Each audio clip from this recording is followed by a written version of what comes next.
There we are. The man and the myth. Cool. I got to tell you, Albert and I took a couple of weeks off, actually 1 week off. Um, and I think it was needed. He had some personal stuff and we had some family stuff going on. And him and I just got off a quick, uh, kind of like a pre-call that we normally do. And, before I get into the nuts and bolts of this, I need you to know this. We're on episode 31, and this is going to be about the hero's journey. And we have no idea where this is going to go. This is what's going to be beauty about today. But the unique thing, I just wish you could be in my shoes right now as a 52-year-old man with adult children, teaming up with my son and talking man to man about men's stuff. Now, this isn't a men's program, but the reality is there's a lack out there. There's a lack of understanding. There's a lack of accountability. There's a lack of compassion. And for me to be able to talk about some sensitive stuff that my son and I just talked about for about 15 minutes, it's incredible. Like I got the chills right now because this hero's journey that we're going to talk about is for any man when he becomes a man. And that's in different points in life. And we're going to go over that in a little bit of what a man really is and when that time frame is. Biologically, we become men at puberty, right? But sometimes it takes men like myself till you're 47 to figure out what a man really is and what his role is. And I know for me, one of the biggest gifts that I've had is to be able to sit across my son. So I'm Albert Chavez. My son is Albert Chavez IV. This is a legacy project, episode 31. And we're going to talk about the hero's journey. We're going to talk about the obsession that we have in becoming the men we are. Thanks for the intro. That was fantastic. Just got back from a trip from Washington, back from Sacramento, combined it for little 11-day action, and it was epic. I haven't taken time off like that in a while. Still worked in between there, but like you said last week, decided to take a breather from here, and I feel more refreshed in terms of just feeling connection with you, with the men that we were with this weekend, and I think the biggest takeaway is just like there's a lot of time that I have, being 25. There's a lot of time. You're double my age, so there's a lot of stuff that's going to be in between there, right? Um, but to cherish the moments that we have as well, because there isn't a lot of time in the same breath. And so with tonight, I just want to open up the floor of just being vulnerable like we normally do, and then whatever's on your heart, just speak with it because I think there's a lot of medicine that we're going to share today. Yeah. Um, and with anyone listening, please feel free to chime in. We want to hear your thoughts if you have any questions. But I want to ask you this just to get the ball rolling a little bit too, is just with the hero's journey in terms of where you're at right now. Um, how did you how did you think that your life was going to go when you had a kid at 21 versus what it actually is now? If that is even a relevant question. Well, let me take you back to when I was 21. So when I was 21, actually, I'm going to take you back a little further. Ever since I was a kid, I knew that I was going to be a father someday. I knew it. I knew I was going to get married. I knew I was going to have kids. What I didn't know is how, who, and where it was going to take me. So at 21, why it was such a blur to me at times is because I grew up in an environment that didn't pride itself on respect, didn't pride itself on accountability, didn't pride itself on what's best, didn't pride itself on the morality of what a man should be. I grew up in an environment where you fought when you got angry, you yelled when you didn't get your way, and you bullied when you felt intimidated. And so when I became a teenager and young man, I learned through sports how to be aggressive. I learned through drinking how to be an asshole at times. I learned with my looks how to womanize women because I knew how to manipulate, but I was never taught what it meant to be a responsible man. So when I became a father, I was really ashamed, to be honest with you.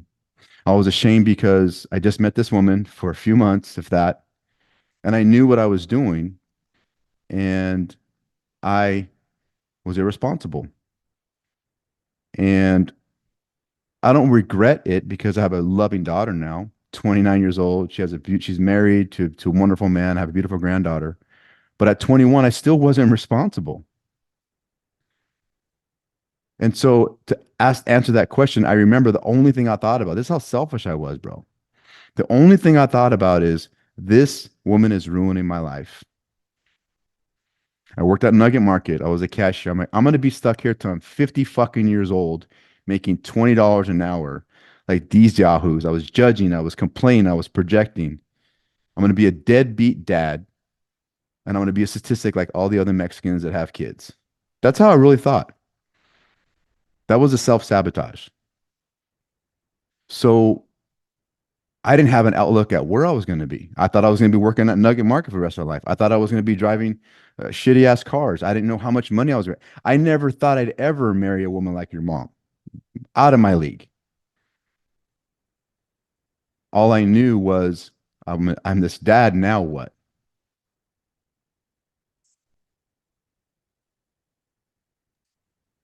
And that's crazy too, because it's like, why do we feel like in the moment that we're like not worthy of like where we're at right now, you know? It's like clearly you made it, even if you were half-assing it, you still made it there, right? Um,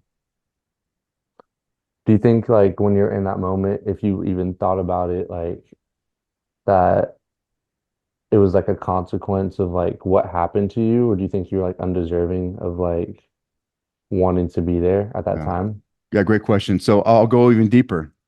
I knew my dad's story. My dad got my mom pregnant when he was 22.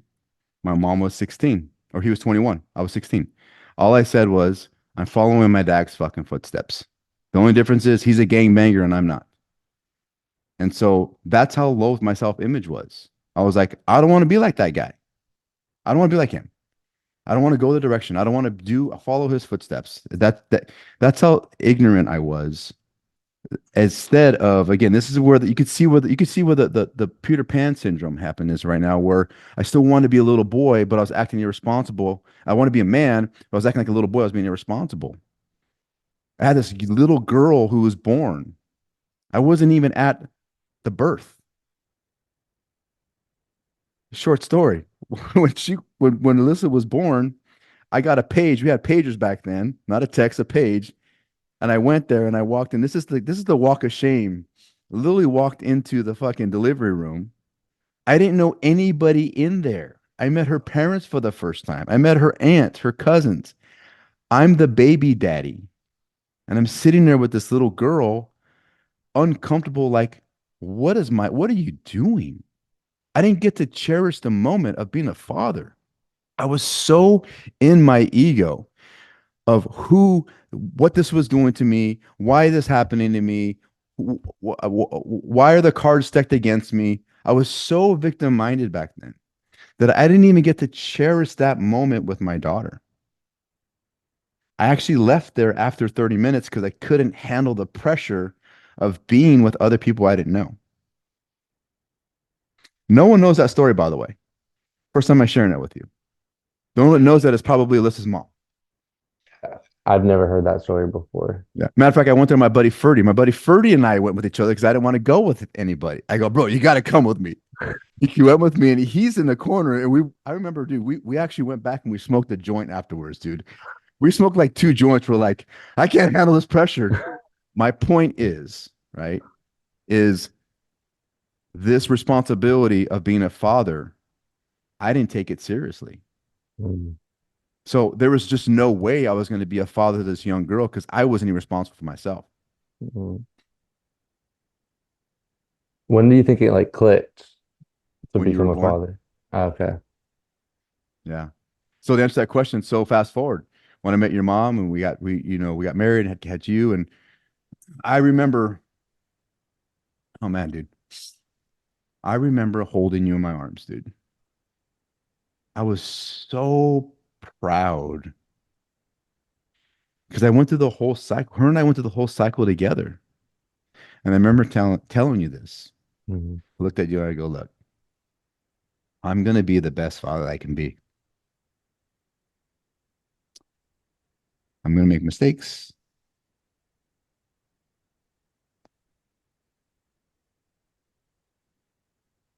but I promise you that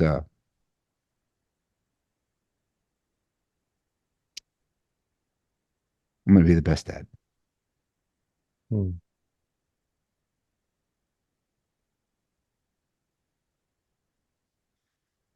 And,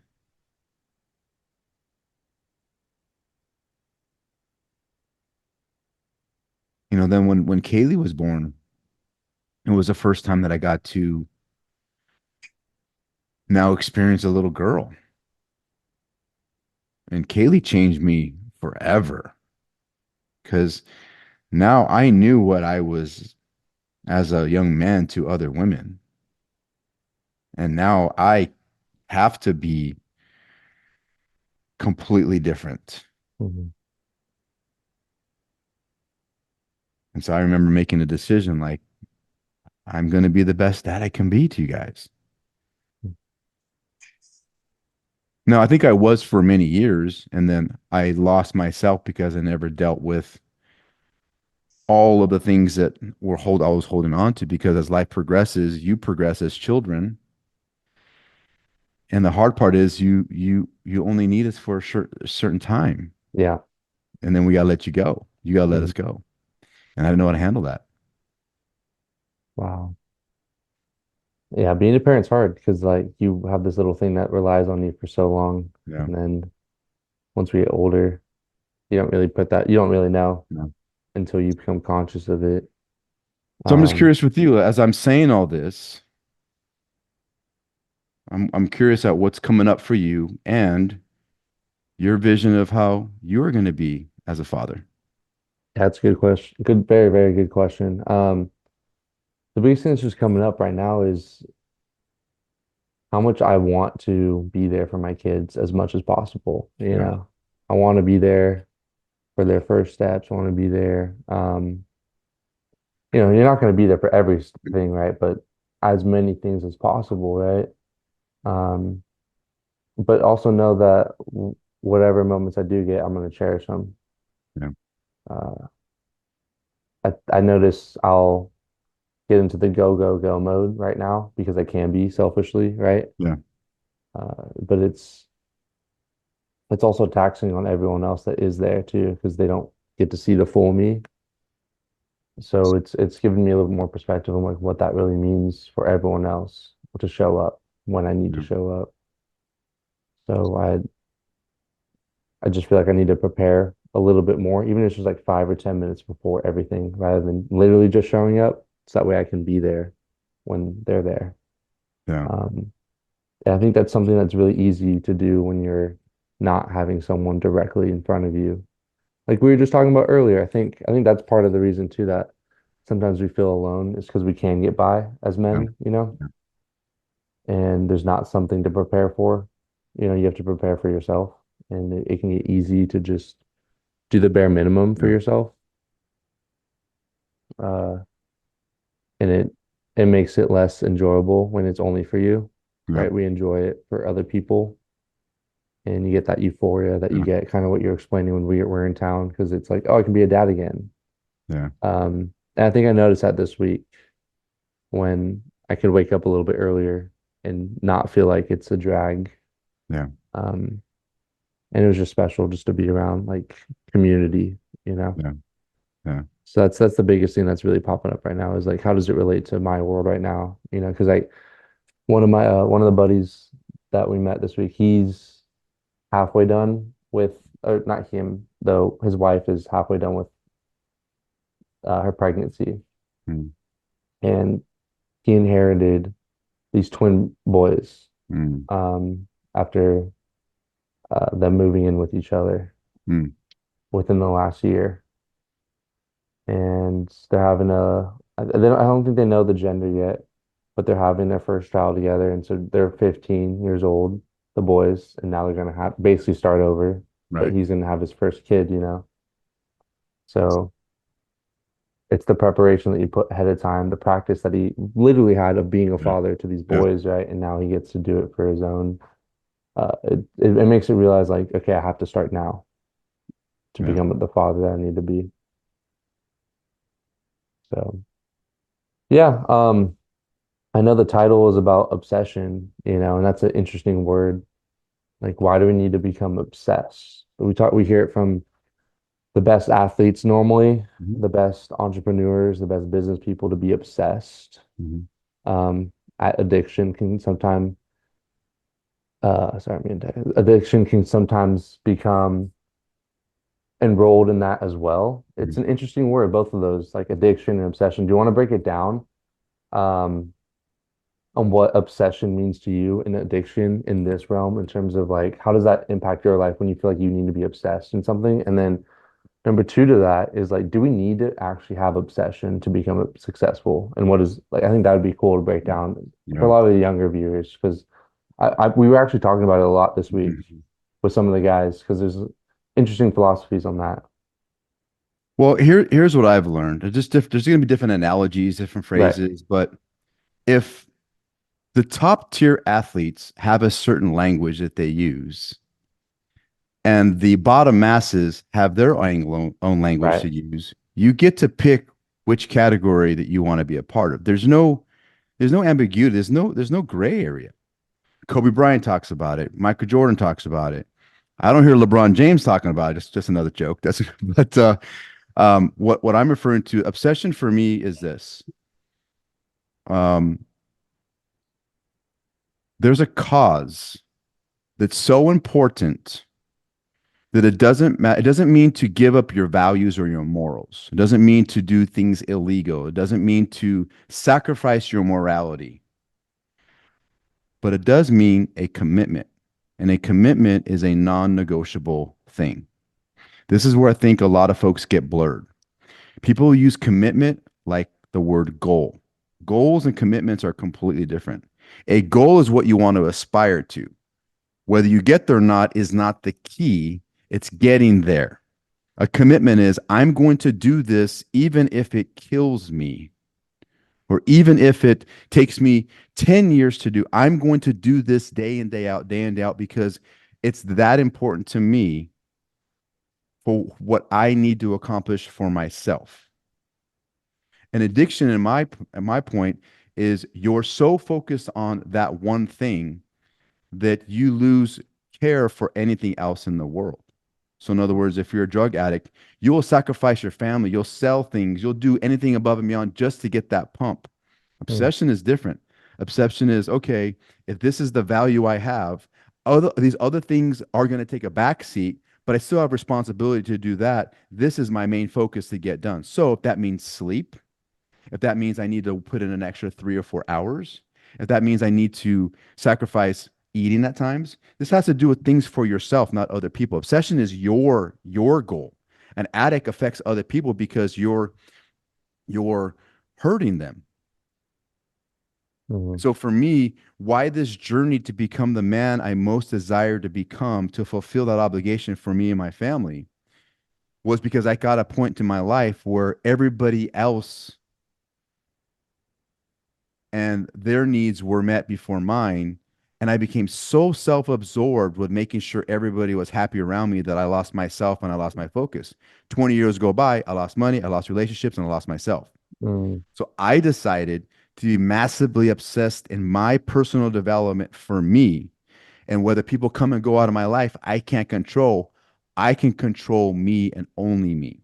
mm, What I put in my body, what I put in my mouth, what energy I have, what actions I do, what I say, what I do. I can control that. That's the obsession I'm referring to, is to become this person, this mold that God designed me to be, and to chisel that when I pass away someday and I go visit him, he's going to say, "This is the man you need to become." And I'm like, "Yep, I sure became him." Or I can say, he's like, "This is the man you should become." I'm like, "I didn't know."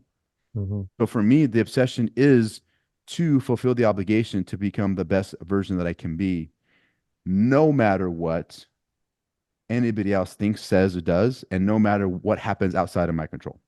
Yeah. And it's like success is inevitable in that scenario. That's the interesting part. Mhm. And what I mean by that is like if you're gonna do something that you say you're gonna do, it's gonna happen no matter what, right? It may not be the outcome that you want, but you're gonna be successful. I think that's huge, is like when you're going on this journey like by yourself. That's another thing I want to kind of touch on too. We'll put a pin in that one real quick. Is like you're gonna go by this journey by yourself. You're gonna have people along the way that help you, and you're gonna help them, right? That's how community works, right? But you get lost in translation when you're in the woods and you're going up to the mountaintop, right? And so like you're going through the woods and you're like, I think I'm going the right way, Yeah. but you have to keep looking up every time. Like Tim Story says, you have to keep looking up and making sure and checking that you're going the right direction. Um, I did want to kind of side tangent about the individualism that we all go on, right? And for me, it's hard to rationalize as I'm learning more and more about what life is, right? Is like we all come into this world alone and we die alone, right?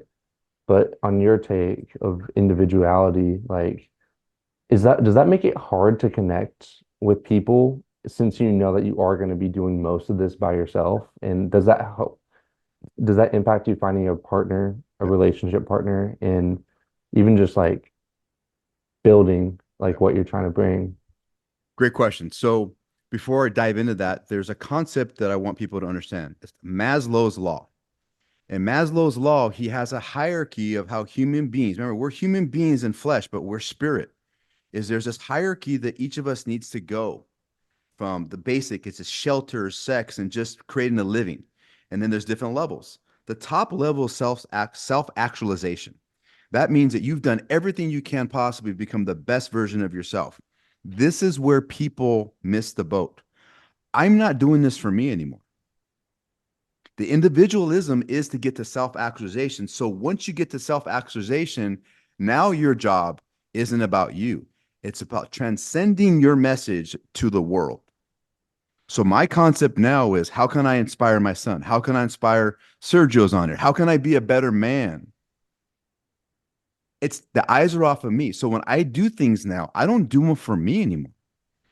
Now there's an individuality where I have a regimen and I do it because it embodies me, but I also share that because other men and women need to see that there's a way to do things. You can Mm, do it. So it transcends into another realm. In other words, the collective. The collective is what we're supposed to be enhancing in life. So for me, it does get very lonely because a lot of people haven't, dude, I'm telling you, for my age at 52 years old, when I started at 47, 99.9% of the men would not do what I did. Well, we'll do 98 just for shits and giggles. Because what happens is, in order for you to become the person you need to become, you need to do things that are going to repel people you know. And you're going to attract those people that need to be in your life, and you're going to repel those that are not supposed to be in your life because your values change, your energy changes. So for me, yes, it's been hard to find a partner because I keep changing. I was over here, then I overcorrected to here.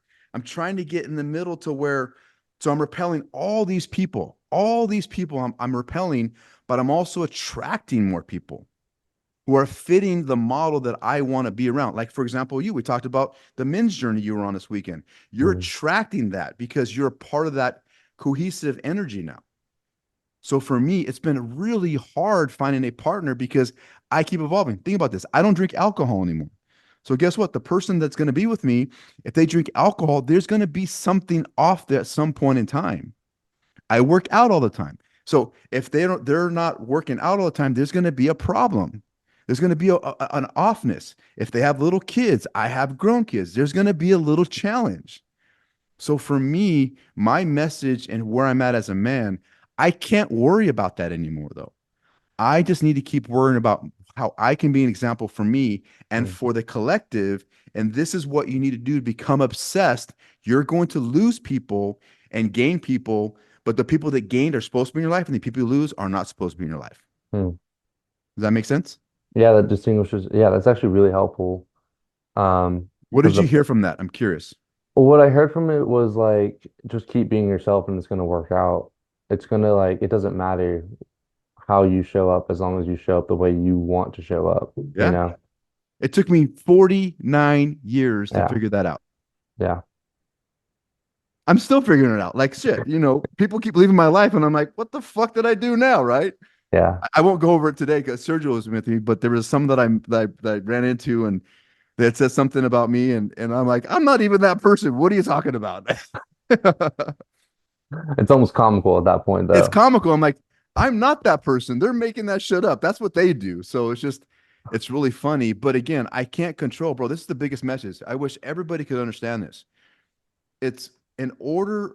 I was coaching this guy, and he quit my program. He's been on it for 3 weeks, and he said he's a nurse. He's like my schedule keeps changing, and I can't do certain things. I go, bro, it's really easy. You get up, you read, you eat, and you track your meals.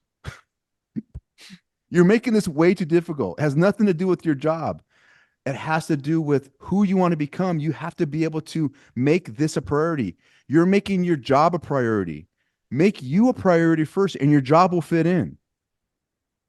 That's a big, I made me a priority. I made me a fucking priority for the first time in my life because I made everybody else a priority. And you know what happened? The fucking freight train crushed me because I didn't put any priority in the man I needed to be. I did it for everybody else. And I was literally in my fucking apartment in November 2019, sipping alcohol and acting a fool and crying and just being a little bitch because I was so broken. Because I give Mm, everybody else my life. I didn't give myself the self respect I needed to. So I decided no more. I'm giving me it. And guess mm, what? Guess what I earned along the way? I earned self respect. I earned self confidence. I earned self reliance. I learned self mastery. And you know what? Most importantly, I earned you back. mm, I earned my kids back. They got their father back because he stopped being an asshole, overreactive. He stopped being unsafe.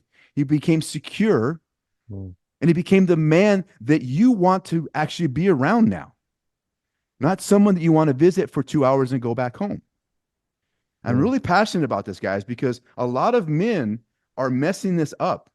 They're messing this up because they're so selfish on what they need to do for them selfish act. I'm going to go drink. I'm going to go party. I'm going to do these things because it makes me feel good. And your kids are watching you. And then you're wondering why when they're 18, they're addicts or they're fucking doing stuff you don't want them to do because they basically you gave them an out. Your weakness as a parent, as a man, gave your kids a way out. mm. Yeah, it's a mental problem. It's not a physical problem. The habit problem. The Yeah. habit problem. Oh, but the habits are it's up here, right? You're Yeah, telling but your for subconscious that example, it's right? okay. People think like, I'm fat because I have a thyroid problem. No, you're Yeah. fat because you eat.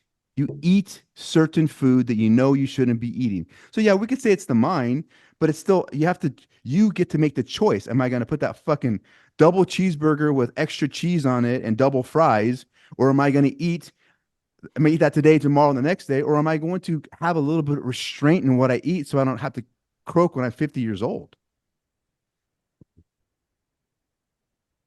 Yeah. Personally, I just don't buy it if I'm on a diet. That way you don't need restraint. So I'm curious with you as we're going down this rabbit hole, okay? Yeah. This whole thing is about the hero's journey. So let me tell everybody what the hero's journey, what I know, what I figured out. In 2019, when I hit rock bottom and I decided to change my life, I came across the opportunity to, and I didn't know about this. I didn't know that centuries and ancient times that these men went on these journeys to go find themselves. Actually, sometimes some cultures forced you to go find yourselves. Mm, You go out, young man. If you come back, that means you made it. If you didn't, you mm, died. You're fucked, right? So, but what I learned along the way, what 2020 was so important for me is when I learned this concept is it was the best thing for me because I was isolated. I was by myself. And then I started having these practices of getting myself in shape and eating a certain way. So there's solitude. And then there's this long journey. What got thrown in the mix was the fasting part of restraining myself of not just food, but of vices, of desires. Mm. I started restraining myself more and more with that. And so for me, one of the things that I want to find out with you, right? Because our upbringings are different. I know your upbringing, but there's still, I don't know about you.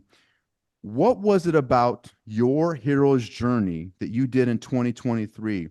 What were some of the steps that got you to the point to say, I need to go find myself to become the man that I need to become? What are some of the things that happened that allowed you to make that transition?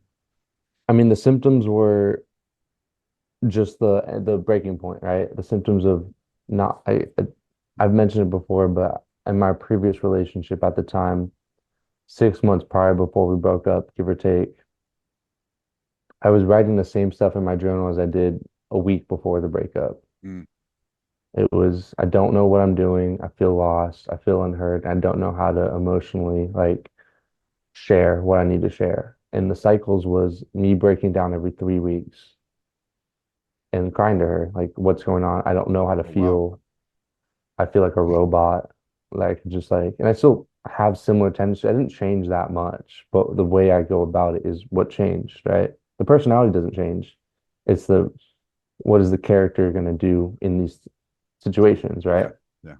Yeah. And that's step one of the hero's journey is are you going to accept the call? Or I guess addressing it is the first one, and then Dressing. it's number two is are you going to accept the call, right? Yeah. To adventure. And the tipping point was me being isolated in the room, in my room, having COVID, and then hearing about how we're gonna break up pretty much. And Mm, so that was hard to feel because I was like, I don't know what I'm gonna do. I feel like the weight of the world is there, and the person that I called my girlfriend, the person that I could talk to about some of the stuff, basically was gonna dissipate in an instant. right. And so it was like, how do you react to something that's gonna like it feels like your whole world is crushing at Right. that point because you make the relationship you, right? Right. And so I just needed to address like what's really going on, Like why is this happening? And then Jetty kept calling me, right, which is the founder, one of the founders of Rising Man Community, which is what we're both a part of. Um, and I kept pushing him off and off, and then I think he was reached out to me right before, and I was like, yeah, no brainer. I think he was just doing his like bi-month or by his semi-annual check-ins. I was like, oh yeah, no brainer, let's do it. And then we had like like an actual call, Yeah. and I was like, cool, let's put it on the calendar. And then yeah, decided to accept it. And I knew we both knew, me and my ex-girlfriend both knew it, but I knew I needed to do this and just grow and just say like, fuck this, like I need to do this. I need to be selfish. I need to figure out what is going up in here. And I didn't figure it out, but I learned how to express it. Again, that's the Yeah. thing is like personality most likely is not going to change. Right. It's how you go about it. Right. And that's the battle that we go through. Right. So What did you, not to get into the sacredness of the journey, but basically what Albert and I did is that we, with other men, in an organized event, we went to Death Valley, and there's a ritual, there's a ceremony, things you do, and um, and then for half of the week, you have to fast for 108 hours. And fasting means no food, only water, and you're by yourself. You're literally by yourself in your own space, not a man, another man around for at least 300-400 yards away, if not more. Um, and I know for me, one of the biggest things because I went on a broken leg, so our experiences are way differently. We'll get into that a little bit on mine, but for you, as you look back, when you entered the threshold and you left the threshold, what was the biggest shift that you experienced from the boy going across the threshold to the man coming out of the threshold? the biggest thing for me was just like being okay with the stillness. I talked Mm, about that, like the my desire to always need to move. my Mm. desire to always need to like not just like physically, but like where am I moving the needle from progress, you know? Mm. Um, and I remember being there in the desert, like being bored and just watching ants kind of move. And I was like, I remember they're that. all they're always moving, right? They're always doing something. They're Yeah. busy as a bee, you know, but they're ants, right? They're always like finding more food or finding another home or building the nest, right? Yeah. And um, it's something I work towards because I feel like there's always something to do, right? That's Mm. the thing about entrepreneurialism is Yeah. there's always the next thing. And Right. so not that you're necessarily done, but when can you put it down, let the art be its art and go on to something new, right? And I think that's my struggle is not knowing when to put the pen down Okay. and letting it just marinate and be itself, you know? Mm. And so I am constantly figuring out how can I trim the fats that way I can just have the meat.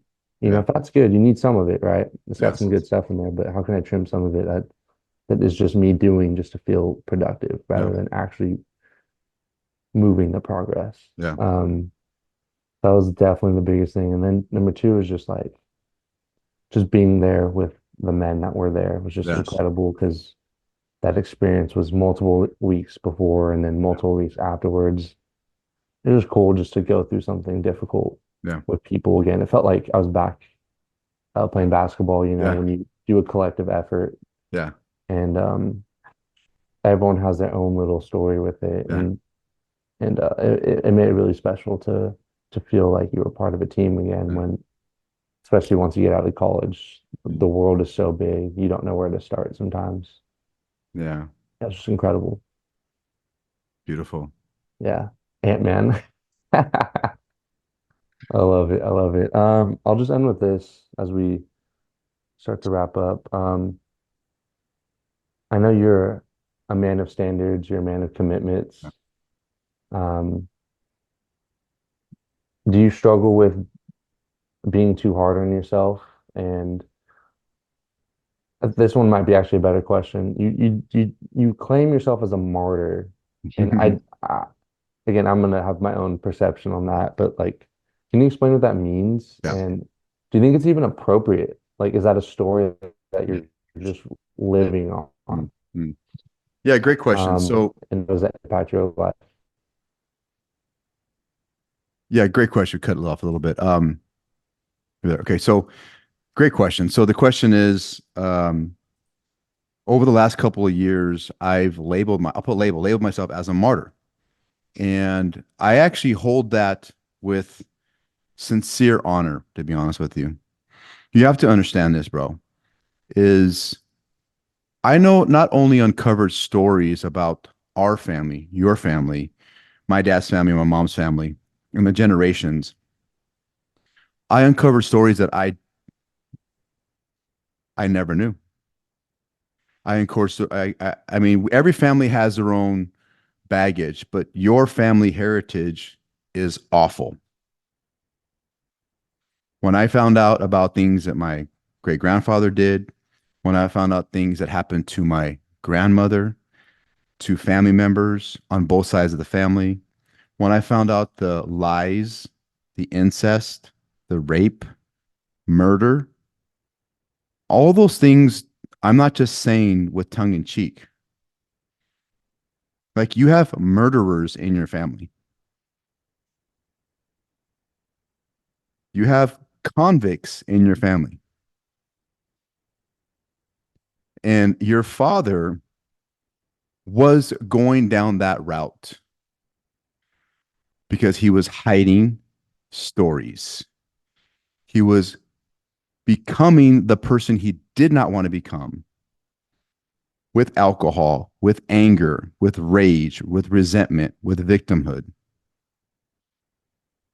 And so my journey to the desert was one of the process I needed to cleanse that part of me because what I didn't do, and to this day I struggle with, is I didn't trust you, not you, people.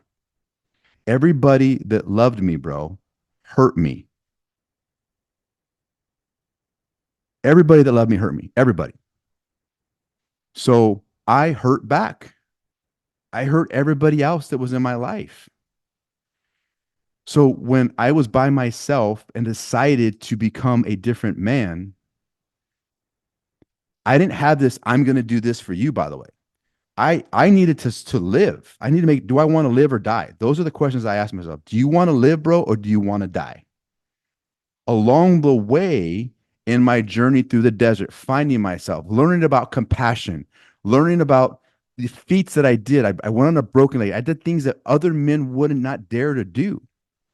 On the other side, I saw another side of me that I could become. In order for me to become that person, though, I had to shed all that other part of me that no longer served me anymore. Blaming my mom, blaming my dad, blaming my upbringing, I could no longer use that excuse. It's my responsibility to fix myself. When I saw you and your sisters come back in my life, and I felt that, that's when I made a decision that from here on out, I'm never going back to that guy. So therefore, the martyr is I'm saying, take me.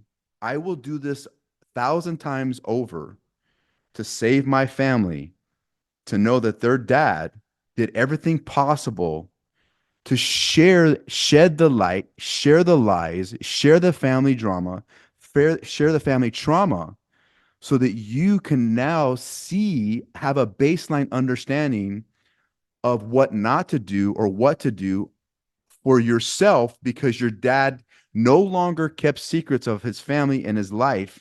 I'm sharing them with you, and you get to make a decision whether you want to follow that footstep or do your own thing. So, being a martyr to me is saying, look, this was the old one, this is the new one. I'm putting a line in the sand that says, now that I crossed over, this is who I'm going to be based on that. That crossover is the martyr. I'm shutting Mm. that down. We're not doing this anymore. I'm not drinking anymore. I'm not being that guy anymore. I'm going to be this person so that you can see the light of what you can bring from that. I think I've gotten more out of life in the last 4.5 years of peace, internal peace.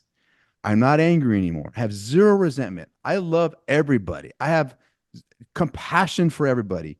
I'm more open. I'm more vocal. I'm more real. But the one word, I'm more authentic. I'm more authentic because I'm telling you all of my truths so you can make a decision as a man whether you want to be secure or insecure without me because I'm sharing my life and my faults and my failures so you don't have to follow them.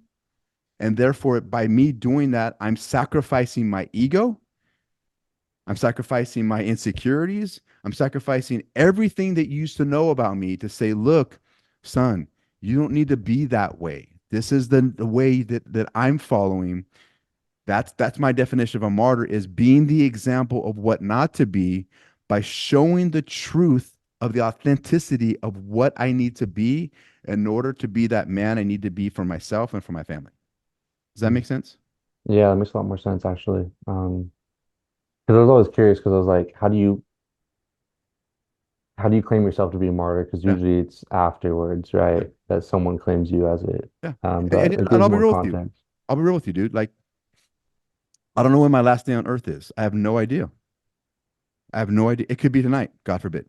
Mm. And I said this before. If I were to die today, bro, I can really look at you from the sky, from where I'm at, and tell you, son, I literally have done everything I could to show you that you can be any man that you want to be as long as you surrender, own your shit, and you're radically responsible for who you are in life, and you build the character that you want to become, not anybody else wants you to become, that you want to become.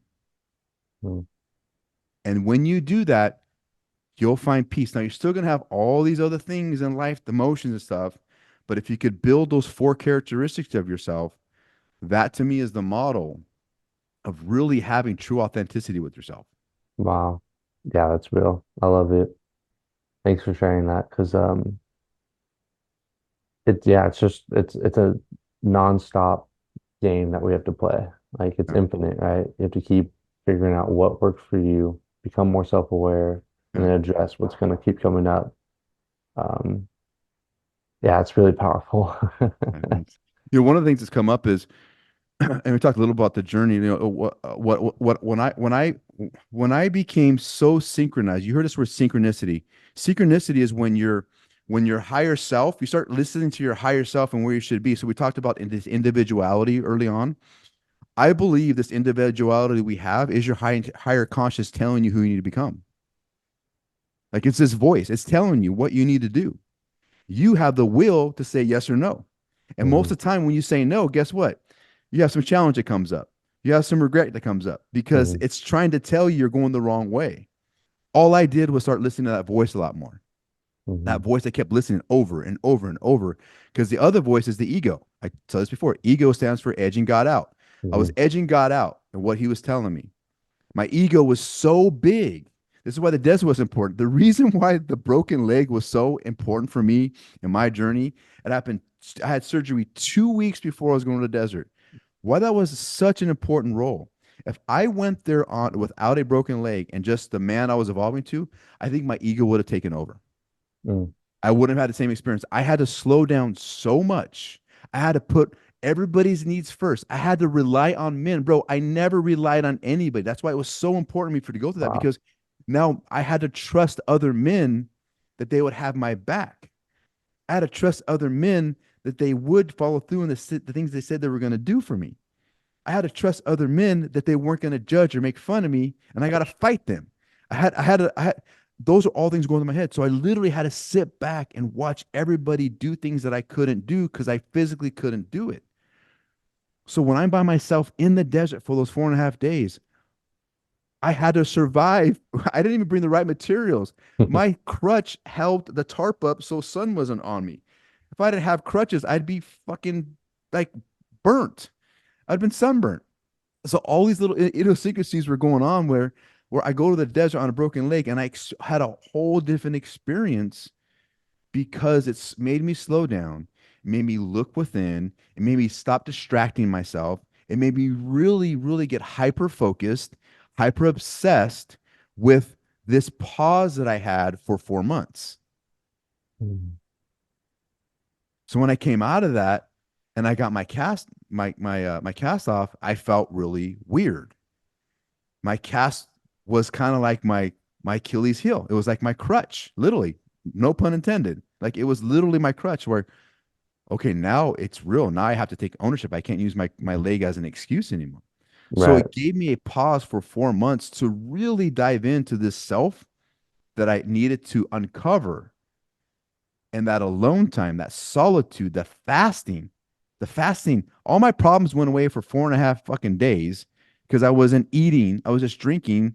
I had my 99 problems went down to two. It was eating and fucking going to sleep. That was my only Right. problems. So I learned so much about myself when I got out of there. Then when I got out, I came back so much quote unquote grounded because I got to experience a whole experience in the desert differently than any other man because it was a medicine this man needed Mhm. to get the lessons that he needed to learn. Wow.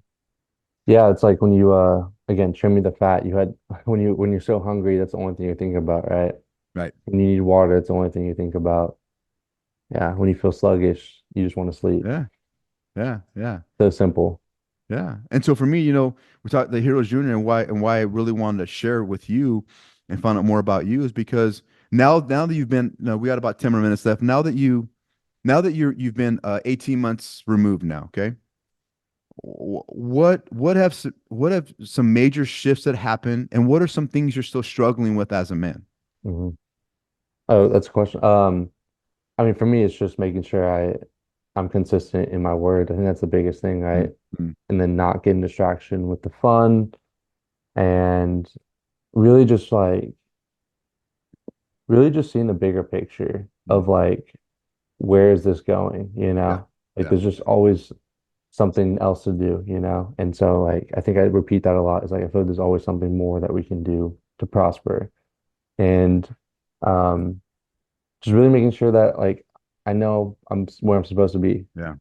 like I talked about it before, like being the golden child. I feel like sometimes I put too much pressure on myself and the expectations are so high.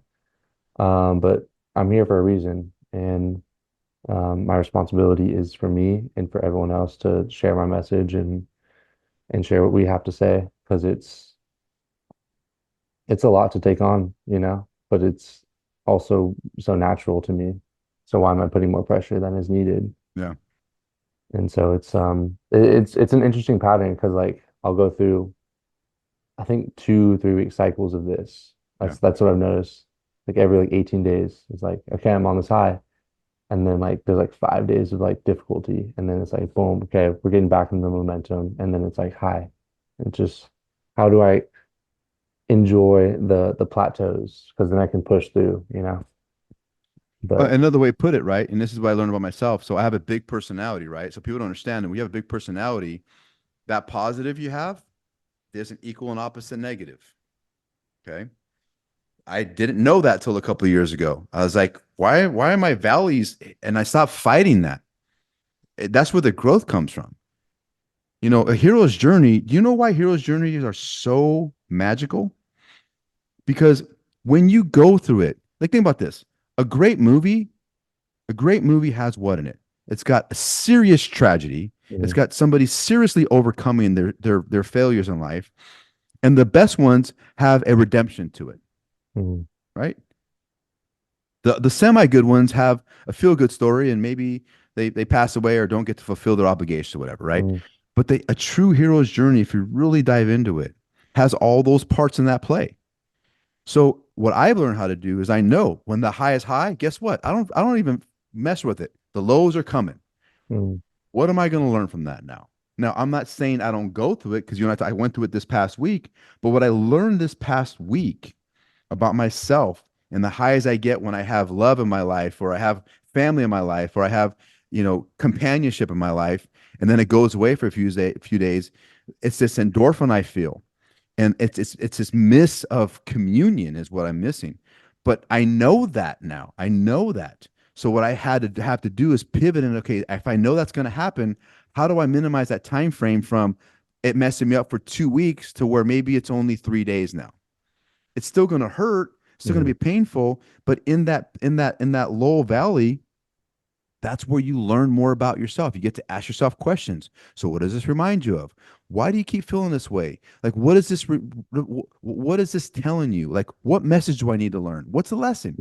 You get to really self reflect. Where a lot of people miss up is they got this high. They think that you're going to be no.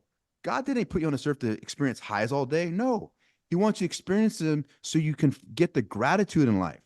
Because when you get low, if you have zero gratitude, he's teaching you a lesson. You're not right. learning how to be grateful when you're high.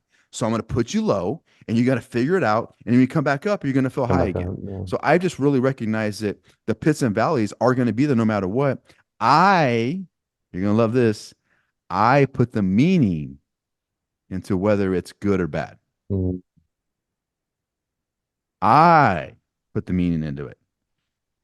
Who says it's a low? Maybe the low's there for a reason to teach me something good that I'm missing because I have a blind spot.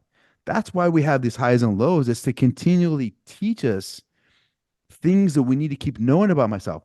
However, if you're in your vices, if you're in your desires, if you're drinking, porn, womanizing, work, whatever you're doing, gambling, and you're covering that low with the endorphin because you want to be high, that's where addictions start. That's where desires start. That's where the lessons get missed. They mm, get missed because you're searching for this dopamine. So when you get low, you're fixating it with something else. So you have to feel the low and you're missing the medicine that's right there for you. That's mhm. why being sober for me has been so clear for me because when I'm low now, I get to feel every part of that emotion now without covering it up with some desire or vice that I used to. Wow. Yeah, and it's like when you actually have to feel those emotions, something else is going to pop up too. You really Yes, understand what's going on. yes. And I used to think I was being a pussy about it. Like I said, men, we're growing up like, don't feel your emotions. No, it's okay to have emotions. It's not okay to be emotional. Completely different. I was an emotional uh, liability, bro. Mm. I was an emotional liability. You can have emotions, but once you share your emotions with, I'm just sharing, once you share emotions too much to a female, your woman, other people, and you're just throwing up on people, you no longer are safe. I'm not saying hide your emotions. I'm saying just know when to do it. Because if you're always throwing up and you're not solving your problems, all you're doing is looking for attention. Yeah. I learned how to, okay, I'm going through it now. Now let me go through it. And I get to share with my partner or you or whatever, right? Hey, this is what I'm going through. I'm not looking for a solution. I'm just kind of sharing with you. So you know if I'm a little off, this is why. That's how you do it. You don't do it to look for a solution. Hmm. You do it just to let your people know that you're going through it. So they know that if there's energies off, they know why. You're not looking at them for to solve the problem. A lot of people are looking for people to solve the problem when the problem, the actual answer is inside. You got to do something different. You got to go deeper. You got to figure out what that pain is. You got to stop covering up with vices and partying distractions. Right. And then sometimes we don't even know what the full problem is if you're not internally addressing it too, right? Amen to There's that. something else smaller than that. We can't always solve other people's problems. Yeah. It's only the top of the problem, right? Yeah. We got to become archaeologists and dig a little deeper. Yeah. So, yeah, well, that was awesome. Thank you for opening up and sharing about Alyssa. That was crazy. I've never heard of that before. And really just like I think this would be cool to kind of like dive through different parts of the hero's journey. Love We it. can have some tools that we could use next time, just kind of Yeah. thinking out loud right now. That way we can talk about specific parts of it that Yeah. people might I'd be able love to to. relate to. And it could be a little easier to digest too, Yeah. because we always want to talk about the beginning and the end, but what goes in the middle is Yeah. sometimes when we need help the most. Yeah. What'd you get out of this episode? For me, it's like not putting too much emphasis on something, Yeah. but making sure that I am fully present in Yeah. in it when I'm in it, you Yeah. know? Um, and then learning more about your term, the martyr. That's interesting. I've been curious about that for a while because it still like the word is interesting, but it's your term, right? You know? Um, but I get it too, like just based off of the small little stories that I'm learning over time with the family Yeah. and how other parts of our family is connected with that. Yeah. I Yeah. don't know all the details, but I'm intrigued to learn a little bit more. Yeah. Um, and then also like how is that, how much of the story is good and beneficial, and then how much is, how do we address it so it doesn't happen again and not make it a part Yeah. of just because, like why, like not getting wrapped up in the story, but trying to learn Yeah. the lessons without it Yeah. happening again or making it feel like there's Yeah. guilt in there, you know? So Yeah. yeah, but that was a fun episode. We talked for a while. Yeah. And, I'm excited for next week's episode too. We got some pretty cool guests coming on. Mhm. We'll be meeting them this week. So I appreciate you so much for being vulnerable and being open. And for anyone else that's curious about what we have in store, you can message us directly on Instagram. And feel free during the podcast to comment about any questions that you might are intrigued about, maybe want to learn more about, or something that you're dealing with internally. We'd love to answer them for you. And we'll be here every Tuesday at 6:30 PST. And I'm Albert, and that's Albert, and we're both signing off at the Legacy Project tonight. Peace out. Thanks for having us.